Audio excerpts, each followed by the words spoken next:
बिस्मिल्लाहिर्रहमानिर्रहीम। हर आदमी को सफ़र से वास्ता पड़ता है और सफ़र किस दिन करना चाहिए, किस दिन में प्लान करना चाहिए। नबी अकरम सल्लल्लाहु अलैहि वसल्लम किस दिन ज़्यादा सफ़र फरमाया करते थे। वैसे तो सफ़र के लिए कोई दिन मुख्तस नहीं है, जब भी आपको कोई काम पड़े, कोई ज़रूरत पड़े, आप सफ़र कर सकते हैं।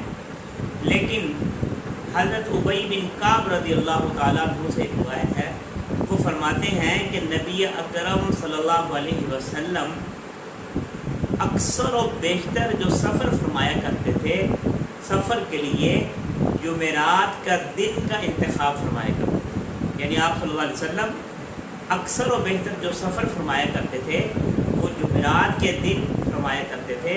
ये आप सल्लल्लाहु अलैहि वसल्लम का मामूल था। तो इससे ये पता चलता है कि जुमेरात के दिन सफ़र करना ये आप सल्लल्लाहु अलैहि वसल्लम की सुन्नत भी है और मुस्तहब अमल भी यही है कि अगर आपने कोई सफ़र करना है तो उसके लिए जुमेरात का दिन का इंतखाब किया जाए, ताकि और नियत ये की जाए कि आप सल्लल्लाहु अलैहि वसल्लम भी चूँकि जुमेरात के दिन सफ़र फरमाया करते थे अक्सर, तो हम भी इसी नियत से सफ़र कर रहे हैं कि हुज़ूर अकरम सल्लल्लाहु अलैहि वसल्लम का ये तरीका, ये मामूल था।